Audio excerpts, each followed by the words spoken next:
but didn't go for it. Udyr is going to be a ban from WhiteLotus. He must know something we don't. I don't see how Udyr is good in the 1v1.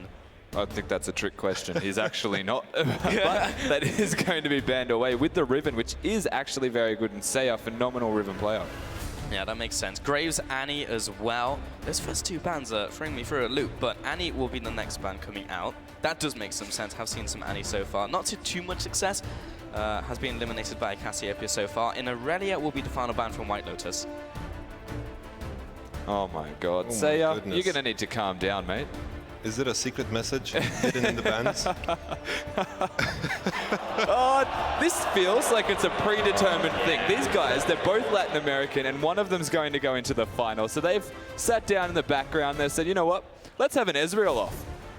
I like it. It's so raw in terms of mechanic. Who hits the most Qs? It is that simple. But then again, it's like, it just man against man. It's like a boxing match. Yeah, somehow. Exactly. This is like the Reigns Lee Sin matchup where it's all down to those raw mechanics. Can you talk me through a little about like how you think this matchup is going to go? What tools do they have, Yamato, in this 1v1 between Ezreals? I feel like the level 1 is going to be so important, even before the minion spawn. Who's going to get pressure in the bush? Who's going to land those Qs on the hidden targets in the bush? Because whoever reaches level 2 is going to go for the E-in and go for the all-in right away. Exactly. We saw that even in the Japanese game in the 5 versus 5. Syros playing Ezreal in the mid lane. The level 2 is super strong. So I agree with Yamato. It's entirely about control of the minion waves on that first wave. Get level 2 first and actually control it, and you should win. Yeah, I mean, while we've seen that control over the level 2, getting level 2 and then pushing your opponent out, what we haven't seen yet is both go for the level 2 and then just go for the all-in immediately and then try and get that kill. And I feel like we could actually see that here with these two Ezreal players because they will be fighting tooth and nail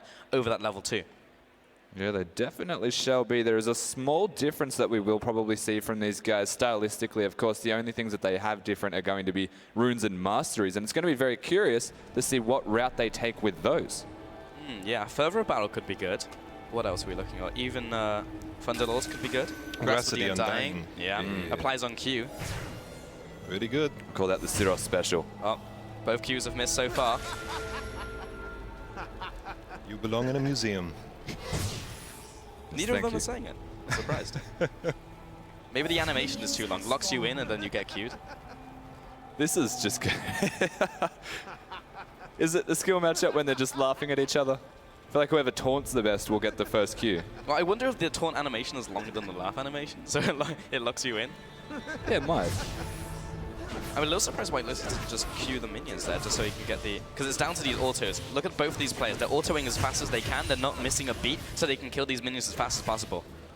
Yeah, they definitely are. It's, again, as we mentioned, going to be about control of the levels. Who can actually get control of the minions, but not push into the turret. That's the delicate feature of this 1 versus 1, because if it goes to the turret, they're just going to reset it one more time.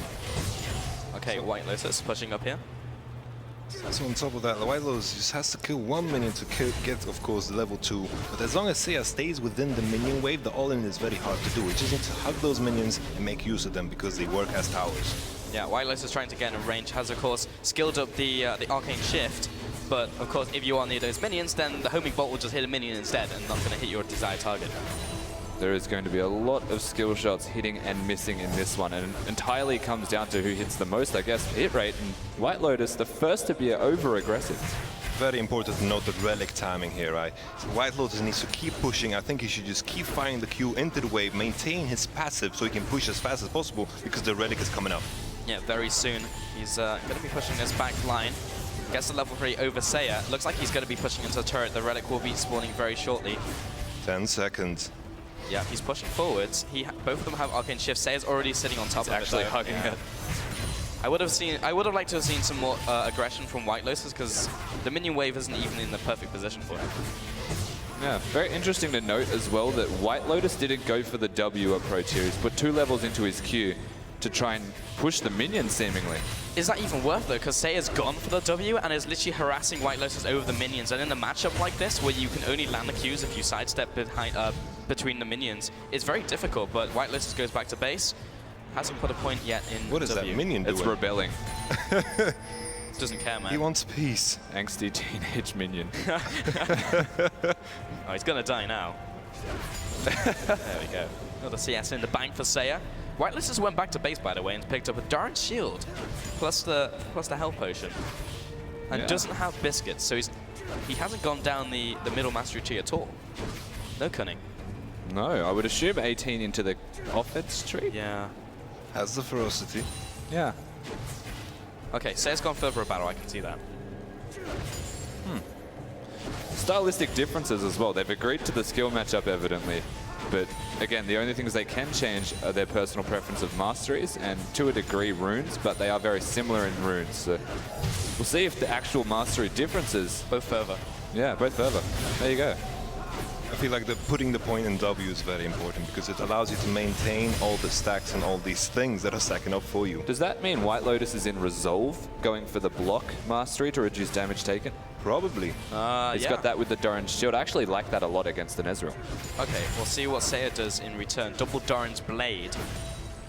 And WhiteLotus has the extra cloth armor as well, so I actually think WhiteLotus and the prolonged trade both at the same level, now hitting level 5. WhiteLotus might come out on top.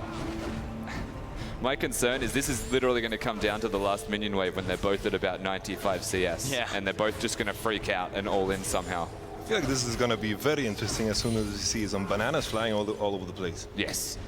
That's very true. For reference, that's level 6, not Soraka's. Yeah, WhiteLotus. A little surprised. Like, okay, I thought that maybe one of them would put more points in W, because there is a fun trick you can do with Ezreal where you send out the W and then you arcade shift into the W, so you give it yourself attack speed. I actually do want to see in a 1v1 if both these players employ that. It's like theoretically, if both players play it correct, Qs should never land. So theoretically, W in a perfect scenario is better. Yeah. But I think both of them want to send a message to their teammates. I'm better than you. Well, so far we have seen a bunch of Qs landing, mainly from Seiya. Yeah. Case in point. Exactly right, but of course level 6 is about to happen. Oh, that was nice from WhiteLotus. Gets to level 6 before Seiya goes for the all-in. Hasn't personally summoned us just yet, didn't need to. That was actually really nice from WhiteLotus. A little bit of restraint there, just getting the advantage. But now Seiya has level 6, but he needs to respond in a big way. He should realistically ult this wave, use that banana you were mentioning, and consider recalling and shopping, just so he can get his next item. For sure, for sure. I think he has a significant item advantage simply because he went for the Doran's Blade instead of the shield. I think it provides him with more sustenance because both of them are just bashing the wave all the time. What do you think in terms of item builds here that the players will be going for? Is a Hex Drink even worth it because of the magic damage you get from Ezreal's abilities? Are we looking at a Sheen for more aggression? I think Sheen is the perfect choice. We see both players have a massive mana problem. It solves that, and on top of that, it makes your Q hurt a lot more. It's not worth going for any kind of tier stacking ability. So anything that gives flat mana, you would generally prefer. And Sheen's the only real offensive choice that you would go for above all else. You could consider a Glacial Shroud if you're going to be a super cheese like Yamato was yesterday. Cheese wins games. It does. It's all about the message, man. Do I need to stand in the middle of you two? Do I need to separate you guys? I'm not sure I'll be able to do that. I'm quite short. We hugged it out. We hugged it out. It's fine. It's fine. It's fine. Residual salt lies there, though. Alright, let's just a couple minutes here. Seiya is gradually edging ahead in terms of CS. The ultimate doesn't land on Seiya. Just a push. Yeah, so is he going to go back here? Should just base. He's getting some chunk damage on the tower. I understand the concern from WhiteLotus, though. He's falling behind in minions by a fair bit. If he recalls and gets another wave behind, Seiya does have the sustain advantage that you mentioned with that second Doran's. He could end up falling at risk to losing to farm. Well, both of them have enough gold for Sheen if they wanted to go back right now. I just wonder if WhiteLotus has something else in mind. Seiya also has the banana advantage. Yeah. Use it. That's the question. It's true, but it has to be in an all-in, and WhiteLotus isn't currently in kill range. And I feel like you kind of have to, if you're not planning on all-ing in, you have to match the opposing banana, because then there's a big window when you use it where WhiteLotus will have his up. It's also the fact that if you don't use the banana for anything, simply because they seem to be avoiding the all-in at all costs, the more bananas you throw out because the Q reduces the cooldown of it, the more efficient it becomes. Banana Fairy. No, I agree. I was just really distracted because in the middle of your point, all I can hear is this the whole time. It's like boom headshot in the current Caitlyn patch. Oh, going in. Seiya has his ultimate, remember. He needs to land it. The exhaust is coming up. Gets it with the auto. Doesn't even need the banana. Stone cold. Potassium overload. Seiya, the man that we did coin as the favorite potentially to win this. We did say he was the dark horse has now placed himself into the final, out Ezrealing the other Ezreal from his own region. As we said, we kind of assumed this was kind of predetermined, that they played Ezreal into Ezreal. I feel like it's a bit unfair because Ezreal to me is more of a mid-champion than an AD carry. I don't think the middle ground is there. Yeah. Depends on the season, I suppose. Most recently, you're absolutely correct. Yeah, well, maybe the best representative